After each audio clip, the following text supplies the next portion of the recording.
welcome to TokyoReal. Thank you, Ian. Nice to be here. Thanks for coming on the show. You are the founder of EFL magazine. That's correct, yeah. So do you want me to explain a little bit about the magazine, or how we come? Yeah, great. Yeah, so EFL is English as a foreign language. Now, English as a foreign language, there's also ESL and ELT, so it's, various abbreviations going around. So what is EFL magazine, I suppose? You want me to...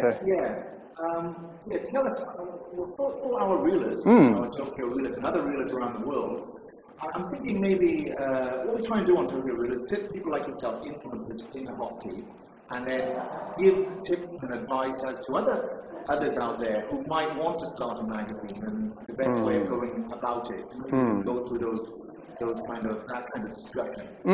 Sure. So you arrived in Japan, was it 3 years ago? 3 years ago, yeah. 3 years. And then why did you decide to start a magazine? That's a good question, Ian. Well, it first started, I was working as an English language teacher, and I was kind of frustrated. While there are a lot of sites there, with a lot of information, I found it quite difficult to bookmark everything and, find all the information in one place. So what I really wanted to do was collate information that was there and kind of curate that information as well. So what do I mean by information? I think it was, the best advice from, the best teachers, teacher trainers in the business. So that was my goal to start the magazine. And your target audience is, of course, teachers. Can we define it a bit more? Who you target and how you target them? Yeah, so that's a good question, because it's quite difficult to target teachers and to find a specific target within it. So what I mean by that is that teachers are all around the world. They come from different backgrounds, different age groups, different levels of commitment and education. So but my target was to get, to be a magazine for English language teachers around the world. So not just... You've got a global target. Yeah, global target, yeah. So currently I have people visiting from, over 100 countries, Japan, obviously, UK, US, Ecuador, China, you name it, really. It's there. And how long did you go for? Yeah, we've been running for about 9 months. How's it going? Yeah, so it's going well. In the first month, it was quite good because there was a lot of hype there. A lot of the contributors had been retweeting, the launch of the magazine. So there was a lot of anticipation. So what tends to happen is that, it peters off a little in the second month and third month. And I'm hoping it's kind of hockey stick growth here. But, the past few months have been growing quite well. I made a lot of mistakes. I listened to a lot of podcasts from a lot of people, and some of the podcasts I listened to was the Foolish Adventure Show, Pat Flynn. These are kind of things I look at and read a lot of websites and magazines, and I got a lot of great advice from those podcasts. So now growth rate, we've grown about 13 to 15% on a month. So how we're growing so if we measure it in audience numbers. So you mentioned about watching podcasts and learning how to do it. Well, what kind of skill set do you need to start a magazine? I wanted to do it. What advice would you give me? What skills do I need?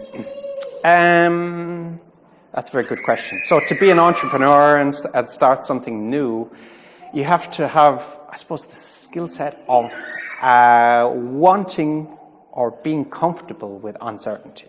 Right. That's the main thing. So maybe that's emotional, spiritual. I don't know. Because no fear of failure. I think a healthy fear of failure. Yeah. So I think no fear of failure, maybe recklessness and abandon. But I think if you have a healthy fear of failure, that's kind of like an incentive. You think that's the uncertainty. You've always got to think, this thing could go belly up, and I've got to work harder to do it. So it's a motivation. when you're starting a business like that, does it take over everything in your life? Are you thinking about it 24/7? How did you know? Yeah, I mean, it does become an obsession, and I think about it constantly. Yeah, basically. I think, we say this, I speak to a lot of people in your seat there, and everyone is saying, look, hey, this is a 24/7 thing.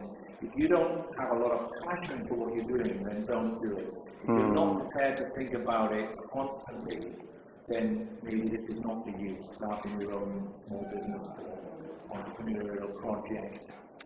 It becomes all encompassing, doesn't it? Absolutely, yeah. Yeah, so there are, barriers. I don't have children, and so that's maybe a plus point. I have some time. But I think, what I'm really learning about is, and the barrier for me, and from reading books and listening to podcasts, is excuses. Excuses. And it's on a gross and subtle level. At the beginning, you think, oh, I don't have time, I don't have money, I don't know what I'm doing. And then you prove to yourself that, you overcome these things. But the excuses are so deeply rooted and they're subtle, and even when you get over, you'll find more and more.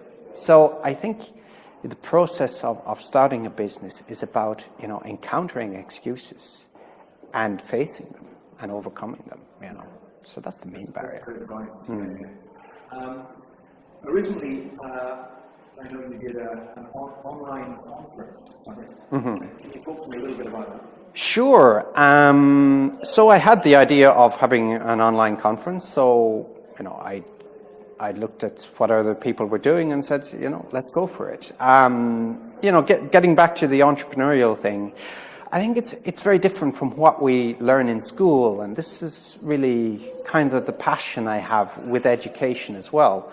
We're taught to, to absorb things, other people's ideas, and then regurgitate them, and then if we don't do it correctly, we're seen as making mistakes and doing things wrong, and we feel ashamed. So, you could say the whole society or the education system is really against entrepreneurship in a certain way. And especially in Japan. Oh, yeah. The startup community is quite thin on the ground. Exactly. Yeah, exactly. And, the barrier really is that because the education system, the modern education system as we have now, was designed to create workers, units of production and units of consumption. And entrepreneur is not that. They're a producer, a creator of value. So it's a complete mind. You have to undo years of conditioning to it's do another it. conversation, but I agree with you. I would love to see it. Entrepreneurship and business 101 in schools. In the UK, you're from Ireland, and Wales, and in Japan as well. Because you ask many of the kids in Sweden, what do you want to do in Japan? What do you want to do when you leave? I'd like to work in an office, work for the government, work for Toyota. Really, there's no lateral thinking, get a job for life. That mentality, unfortunately, is still there. There's rare few who want to break out and become entrepreneurs. And that's one of the purposes of TokyoReal is to help the reelers out there, to give them tips that enable them to break out and try something like you're doing. Absolutely, yeah, and what you're doing is fantastic. It's well needed, and I can't wait to see the other interviews. I don't really want to watch mine so much, It's looking at myself, but yeah, I'm really. It's an education. Every time I talk to one of these influencers, I'm learning stuff. Oh, me too. I mean, I have the same thing with the magazine. So the people who write for the magazine, that's how I learn. I couldn't have all the knowledge all these people have. So it's about getting all that together and delivering it. But yeah, just getting back to your point about entrepreneurship. Yeah, when I was growing up, I'm sure it's the same for you, Ian. We were taught, what do you want to do? What do you want to do when you grow up? Who do you want to work for? And, some people, I want to be a doctor, or I want to be, a solicitor, or I want to work for a bank or something like that. Entrepreneurship, business person, that was never inconceivable, you know. Yeah, it was never successful. No, never. So, when were you hoping to take the magazine in the future?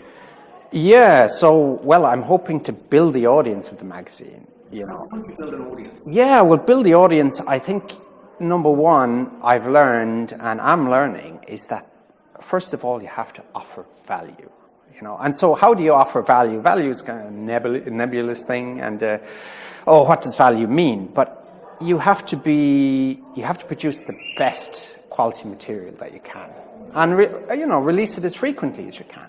So, on a practical basis, if you keep releasing good material, people will share it, people will talk about it, people will refer to it. So, it will grow that way. Also, SEO, I found to be, I've faltered a little bit. I've tried, various forms of advertising, but I think SEO really pays dividends. And it was something that, I'd neglected. But I'm learning now. And you getting into it more, the subscribers are going up and membership going up. Yeah, it's growing. I mean, month on month. And where is it going to go in the future? Yeah, it's getting more shape. I mean, when I first started, it was just about getting it out there. And it's very much, you mentioned about doing the online summit and actually launching the magazine. I just did it. And then, learn the steps. Well, we always talk, in business about the modern phrase is the MVP, minimum viable product. In the past, we tended to plan everything in detail. They tell you, you've got to put your business plan, write it down in detail from point A to point Z, plan it all out, don't know what it is ready. I guess the way of thinking these days is changing. Let's get an MVP out there. Let's get it out there. Let's try it. Let's jump in and see how it evolves. And that's what you're doing, and that's what I'm doing with TokyoReal as well. Just go with it. I mean, of course, we have strategy in our mind. Here at Luton. We have a vision where we want to go, but actually, how are we going to get there? Probably we don't even really know. No. You don't know, especially online. You don't know what's going to go and what isn't going to go. What the audience is going to bite on, not bite on. I agree, and you've got to look at the aim. You've got to look at the outcome, and you've got to visualize it. You've got to see that the success is going to be here, how many people are going to read it, how I'm going to feel, what people are going to say. You've got to feel these things. And as regards the steps, or the minutiae, how you will get there, your mind will come up with that. When you have a good enough why, how to do it will happen. And I think I remember reading about Henry Ford, and I think the way he used to deal with his workers, he'd say, build a V8 engine. And they say, oh, it's not possible. He said, okay, I want it done by next month. You hear that story. Yeah, or you're all fired. So they found a way to do it, of course, find the way. And that's the thing with building business. You have to find a way. You have to look outside the box and work your way around. The things we're doing with TokyoReal, I mean, if you look at the equipment we have, we're jerry rigging it all the time. We've got iPhones and iPads as cameras, and trying different things all the time. So it's playing with any business. And a lot of the skills that we talk about here are not only about magazines or websites. Those skills cross over into any business that we're starting. We talk about like content, and we talk about getting quality content. Consistently putting out quality content. People like consistency, don't they? And they like familiarity. So when they open your magazine online, they like to know what they're going to see, how it's laid out. Yeah, that's important. And I think, the magazine, many people have commented how well it looks, and we can go into how much white space and, how easy it is on the eye. All these things are very important, how it looks, how easy it is to get, how relevant the material is. So, yeah, these things are very important. But I think, the more I read, I have to maybe drill, or I have to realize this, that success is not an aim, it's a byproduct. Success is a byproduct, and the aim is value. And I was reading recently Viktor Frankl's book, Man's Search for Meaning, and he says in the book, he talks about success. He says that, success is about the value. Success comes from the value you give to others. So if you're thinking it's about me, it's about the money I want to make, that's okay. But if you think about, what do my readers want? What do the contributors to the magazine want? What value do they want? And if you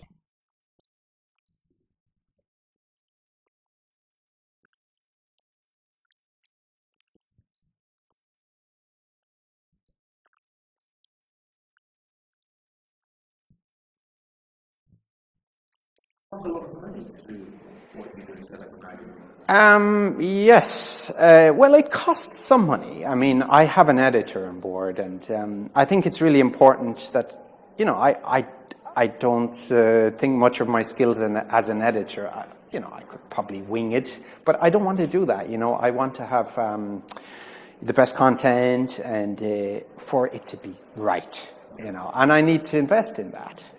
And my editor, Sean, he lives in, in this connected world we're living in. He's living in Oregon now. He moved from Milwaukee. But the thing about having an editor is that it's like a goalkeeper in football, is that, if a goalkeeper plays well, maybe he gets mentioned. But he does all the nuts and bolts stuff.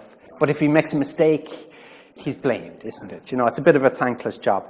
But what I'll say about the editor and Sean is that he does such a good job. Nobody complains about, the copy and, how it's written. So that's the greatest testament to him, we keep coming back to this in my interviews with people, is that you're only as good as the team that you employ. Absolutely. The team around you, the staff you employ.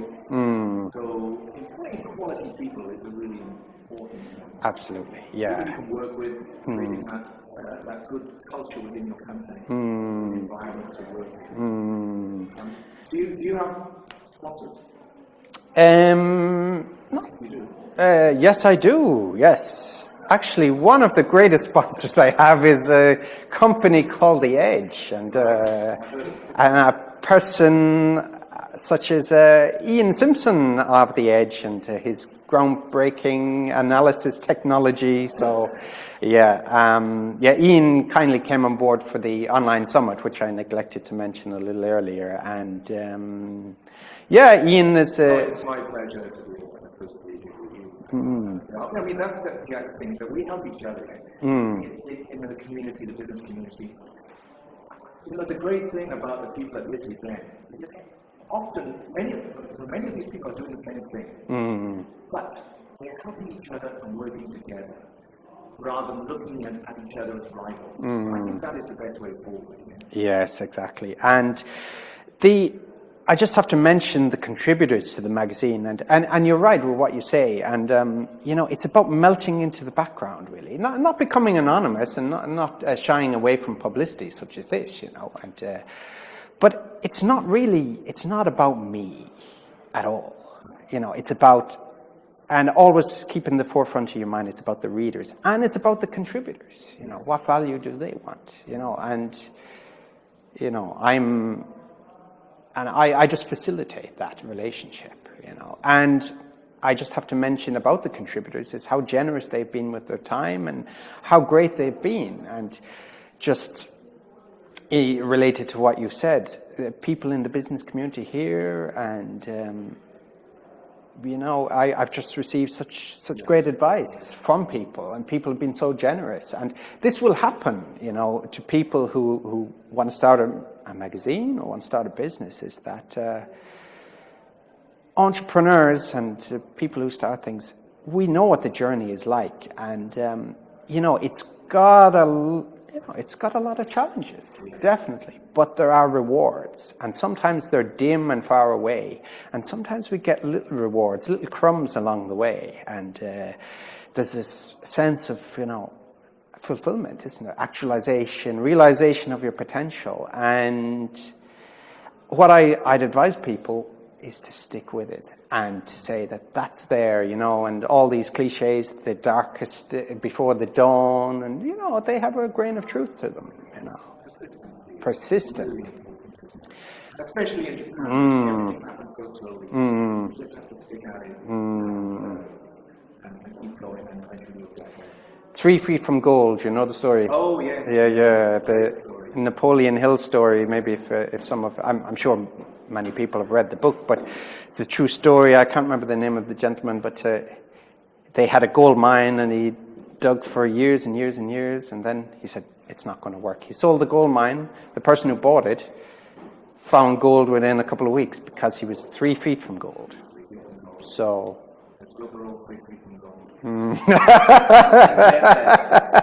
Look, I wish you luck with EFL magazine in the future and getting all that gold. And thank you so much for coming on the show and talking to us and giving us some tips and advice for the reelers out there. Pleasure talking to you. Thank you. It's been a pleasure, Ian. Thank you. Thanks.